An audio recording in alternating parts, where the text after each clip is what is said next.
Halo, Assalamualaikum warahmatullahi wabarakatuh. Bertemu lagi dengan saya, Ceko Mat Unes. Kali ini saya akan membahas tentang seleksi kemampuan bidang SKB, CPNS, PGSD.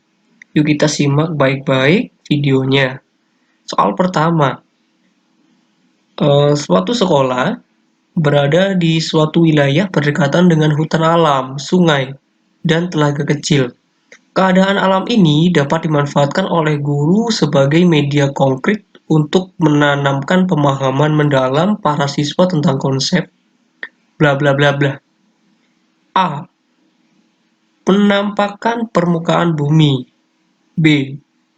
Proses fotosintesis. C.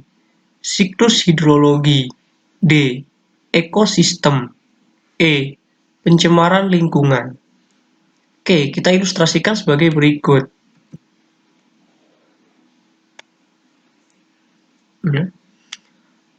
Ada hutan alam, sungai, dan telaga kecil. Dari konsep ini diterapkan yaitu adalah siklus hidrologi. Siklus hidrologi adalah siklus perputaran air secara terus-menerus dari bumi ke atmosfer dan kembali lagi ke bumi. Itu namanya siklus hidrologi. Jadi, penerapan konsep yang tepat untuk siswa adalah siklus hidrologi. Jawabannya adalah C. Oke ya, lanjut seleksi kemampuan bidang PGSD soal nomor 2. Ranah kognitif yang harus diperhatikan dalam perencanaan dan pelaksanaan penilaian dan evaluasi dalam pembelajaran bahasa Indonesia dan sastra Indonesia yaitu adalah faktor-faktor ya, faktor-faktor yang harus ada. A. Minat, pemahaman, penerapan, analisis, sintesis, penilaian. B. Ingatan, kemauan, penerapan, analisis, sintesis, penilaian. C. Ingatan, pemahaman, penerapan, analisis, sintesis, penilaian. D. Ingatan, pemahaman, kemauan, analisis, sintesis, penilaian. E. Minat, ingatan, sintesis, kemauan, kognitif, pemahaman. Ranah kognitif yang harus diperhatikan dalam perencanaan dan pelaksanaan penilaian dan evaluasi dalam pembelajaran bahasa Indonesia dan sastra Indonesia yaitu yang dipengaruhi oleh faktor-faktor ingatan, pemahaman, penerapan, analisis, sistematis, sintesis, dan penilaian. Jawabannya adalah yang C. Yang C ya. Oke, lanjut lagi. Seleksi kemampuan bidang CPNS, SKB, PGSD. Salah satu cara menilai prosa dan teknik penyekoran analitik maksudnya adalah A. Melakukan penghitungan secara rinci meliputi judul dan gagasan. B. Penilaian berdasarkan kesan secara keseluruhan dari sebuah karya sastra. C. Melakukan perhitungan pada unsur-unsur utama pembentukan karangan, misalkan komponen struktur, kosakata, gaya, isi, atau organisasi. D. Melakukan perhitungan berdasarkan gaya bahasa dan gagasannya. E. Mengukur skor keindahan bahasa prosa secara rinci. Cara penilaian prosa, ya, teknik penyekoran analitik, yaitu 1. Harus melakukan penghitungan hitungan secara rinci meliputi judul dan gagasan. Berarti jawaban yang benar atau tepat adalah yang A. Yang A. Nomor selanjutnya. Soal selanjutnya.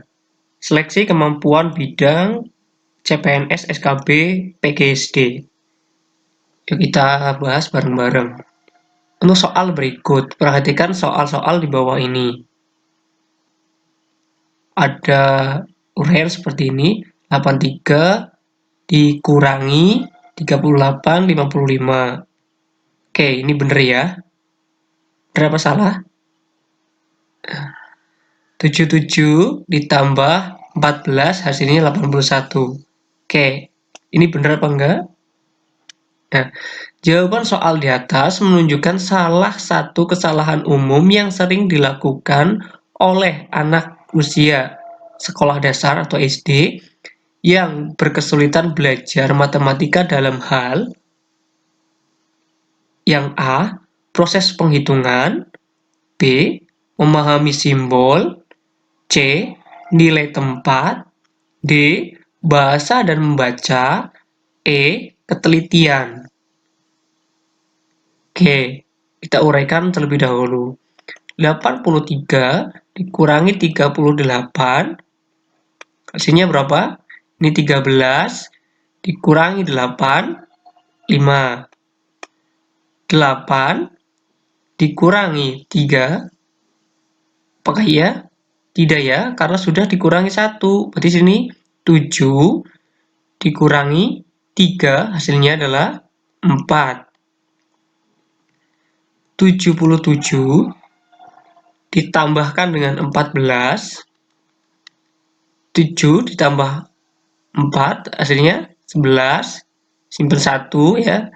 7 ditambah 1 ditambah 1, simpenannya 1, berarti 91. Apakah proses penghitungannya? Mungkin ya? Mungkin. Memahami simbol? Tidak ya, karena dia sudah tahu ini pengurangan, ini penjumlahan. Nilai tempat? Iya, kemungkinan nilai tempat juga. Bahasa dan membaca? Bahasa dan membacanya sudah bagus ya. Ya, sudah bagus. Ketelitian? Iya, kemungkinan juga ketelitian juga. Tapi di sini lebih banyak dia tidak tahu nilai tempatnya. Harusnya yang ini nih 13 dikurangi 8, hasilnya kan 5. Sini kan sudah dikurangi 1, berarti kan 7 ya. 7 dikurangi 3. Nah, ini nih nilai tempatnya mereka masih bingung. Berarti kesalahan umum yang sering dilakukan oleh anak usia SD yang kesulitan belajar matematika dalam hal ini yaitu berkaitan dengan nilai tempatnya. Nilai tempat. Oke. Nilai tempat. Contoh lagi yang ini nih. 7 ditambah dengan 4 itu kan hasilnya 11. Nilai tempatnya harusnya di sini ditambah 1. 1 ditambah 7 itu 8. 8 ditambah 1 9. Tapi di sini 81. Ya, nilai tempat yang kurang. Oke. Ya, jawabannya adalah C. Seleksi kemampuan bidang CPNS, SKB, PGSD. Yuk kita simak baik-baik. Ada soal seperti berikut. Berikut ini karena karakteristik anak berkesulitan belajar matematika yang sering dialami siswa usia sekolah dasar atau SD, kecuali A. Adanya gangguan hubungan keruangan, B. Kesulitan dalam bahasa dan membaca, C. Gangguan mengenal dan memahami simbol, D. Performa IQ lebih tinggi dari skor verbal IQ, E. Gangguan pembelajaran bangun datar. Kita bahas satu persatu untuk opsi-opsinya ya. adanya gangguan hubungan keruangan. Ini maksudnya adalah bangun ruang. Bangun ruang. Bangun ruang, biasanya siswa kesulitan dalam ini nih, ya ada volume dan sebagainya. Di bangun ruang, ikutnya dalam matematika. Oke. Kesulitan dalam bahasa dan membaca, iya, apalagi soal cerita. Nah, soal cerita, siswa susah nih untuk memecahkan soal cerita. Biasanya seperti itu. Gangguan mengenal dan memahami simbol. Ya, ada plus, min, pembagian, perkalian, ya, kalau SD itu. Performa IQ lebih tinggi dari skor verbal IQ. Sepertinya tidak ini ya. Yang E, gangguan pembelajaran bangun datar. Ya, bangun datar ada persegi panjang, ada persegi segitiga, dan sebagainya. Ini masuknya matematika. Nah, kalau ini, yang D, ini tidak ya. Belajar matematika yang sering dialami siswa untuk sekolah dasar, kecuali. Ya, yang D, jadi jawabannya adalah yang D.